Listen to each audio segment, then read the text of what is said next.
I didn't love myself, and you give power and influence to the wrong people. Look how it turns out. You have to hype yourself up, and nobody else on the external is hyping you up. You have.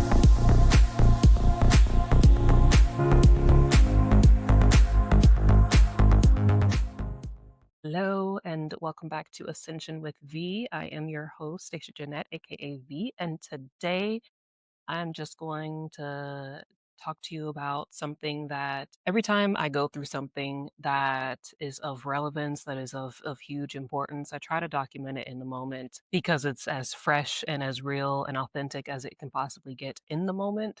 So I'm documenting this, and it's about setting boundaries. And next month, the beginning in 5 days, when I'm recording this, in 5 days we have the Cancer super full moon. And with the Cancer super full moon, it's really focusing around the home and the ways that you're giving and the way that you're receiving, and having to take a look at whether or not you are over giving and whether you are pouring from an empty cup because you're not getting poured back into in the same way and manner in which you need to be in order to feel fulfilled and rejuvenated and wholesome and good, right? So the Cancer super full moon is really asking us to kind of take inventory. And here we are also coming into the new year where you're kind of going through the list of the inventory of what is and is not in alignment, what has been out of alignment, where things are no longer beneficial for you, or where things have never been beneficial for you.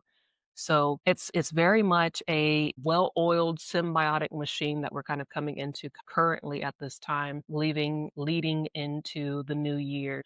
Personally, for me, over the last 2 months, around the last 2 months, I've had a lot of opportunities, a lot of situations where I have had to assert myself, where I've had to, this very Seven of Wands energy of having to, stand my ground and keep the staff, in front of me, and defend my position on things with people in all walks of life in my life across the board right now. And it's interesting. It's been an emotional roller coaster. It's been very difficult to have to assert myself in ways that I didn't think that I would ever have to. And not only that, but like the broader picture, the zoomed out picture of how people, places, and things were manipulating me, and essentially just kind of taking my kindness for weakness, right? So it's never fun when you have the culmination of things from your past kind of resurface to show you in a new light, from a healed perspective, a healed, zoomed out vision of just where and with whom you have had no boundaries, and you have been overgiving, or you've been overpouring, and it's not been reciprocated, right? Or whether your kindness had been taken for weakness, or whether, your kindness, people were taking your kindness for being naive or just being a fool, or you know what I mean? And also where you did not recognize and know your worth, your value, and what you brought to the table, and how big of a blessing that you truly are and were to people, places, and things that you gave your all to and you did not get back equally.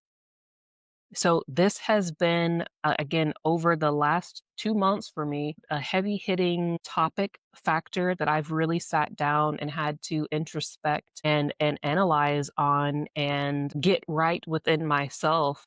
First, always going through the phase of acceptance, accepting the parts of yourself that you did not have strong boundaries on, or you had no boundaries on whatsoever, and acknowledging that for what it is, acknowledging where you have allowed others to take advantage of you, and acknowledging where the lines of being helpful and compassionate and empathetic for others bleeds over into being taken advantage of, right? And so this is the point. This is the time with this Cancer super full moon that is really being you're really being asked, everyone across the board, with me having my moon in Cancer moon, it's hit me doubly, heavy, heavy, heavy time. But everyone across the board is being asked to revisit where they are over giving, over nurturing, over carrying the responsibilities, be it emotionally, mentally, physically, spiritually, whatever the case, for other people,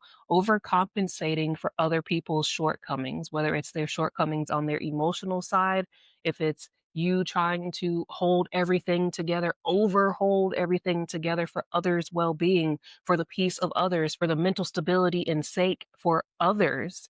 Where have you been overdoing this to the point of where it's exhausting and draining you? These are the times that you have to look at this and where you have to hand stuff back to people and allow people to go through what it is that they need to go through on their own and to experience the lessons that they came here to experience on their own without you stepping in front of them as the guard, right?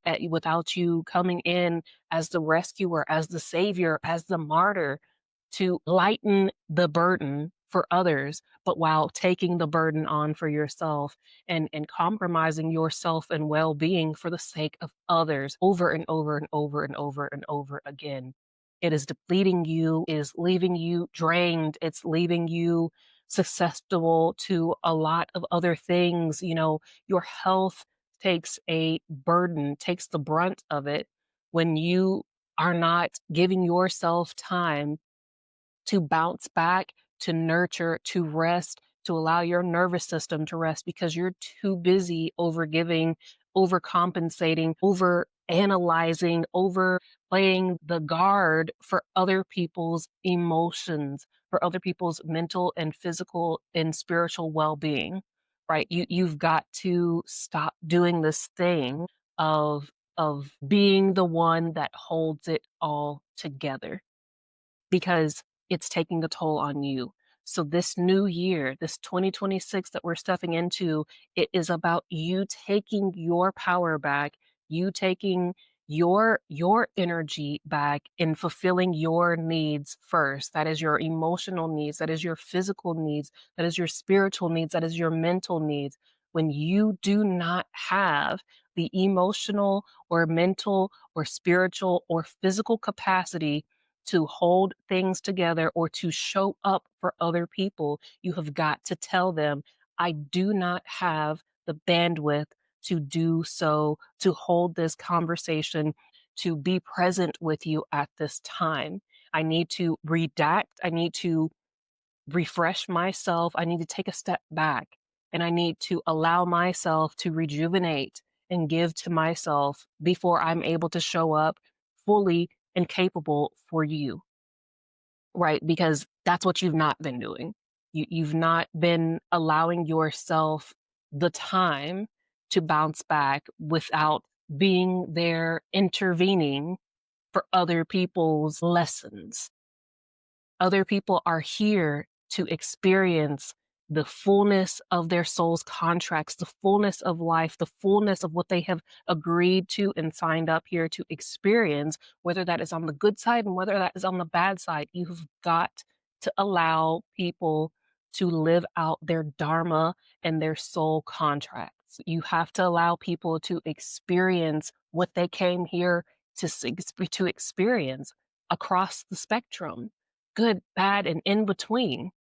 When you see something getting ready to happen in someone's world, it's a beautiful thing for you to have the foresight and for you to know when something is wrong or is about to be wrong with someone else, but it is not your duty to intervene in their life's lessons.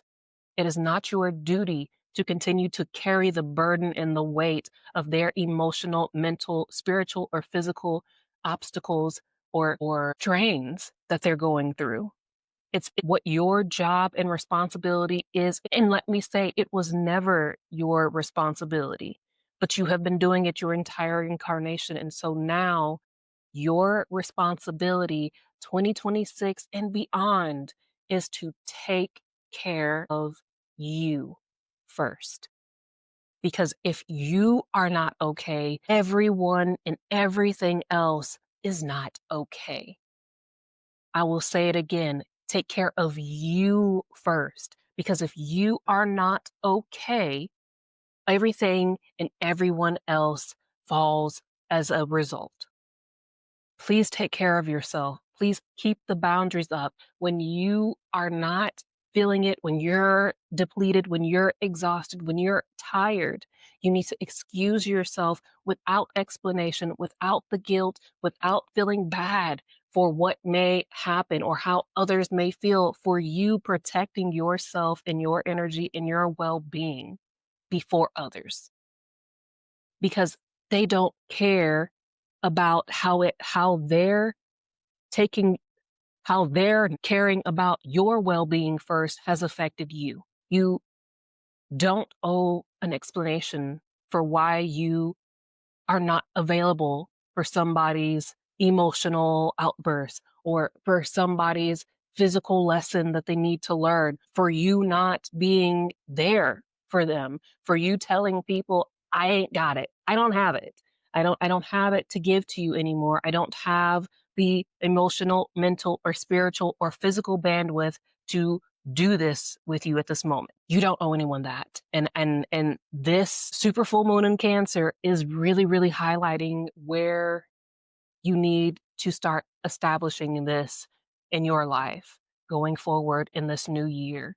There is so much that you are meant to bring, and there's so much that you're meant to experience, but you can't do these things if you don't have the energy to do. We need you at your best. We need you at your highest. We need you at your most potent. And you cannot get to that point if you're constantly being drugged down by allowing yourself to step in for every person that you meet that's going through a crisis. You step in when you have the capability.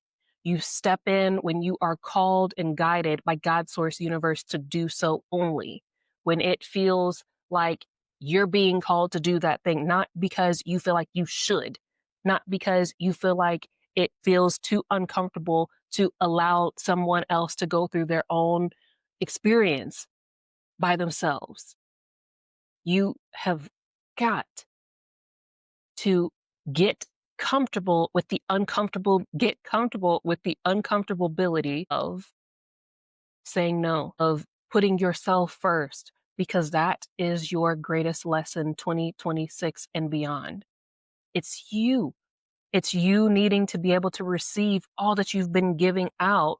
It's you needing to be able to accept all that you have been giving out and not getting an ounce back.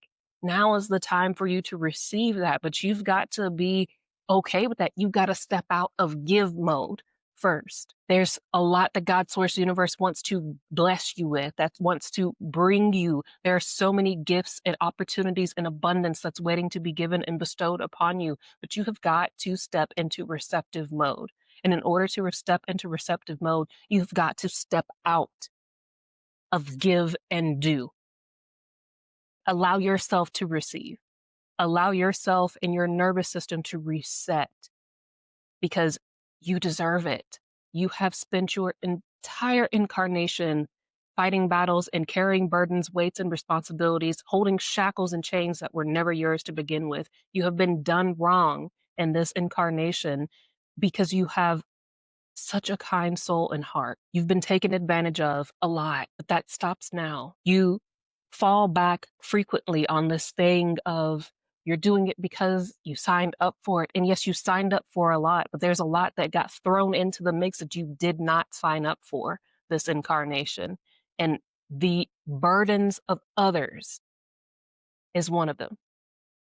Allow yourself to receive this new year, because it's coming for you, and it would be a lot easier if you embraced it with open arms. But in order for you to receive, you have to step out of overdue, of martyr, of savior complex and mode. You are worthy of receiving the amount of love and blessings that you have been giving to others your entire incarnation, not just this incarnation, but every incarnation prior to.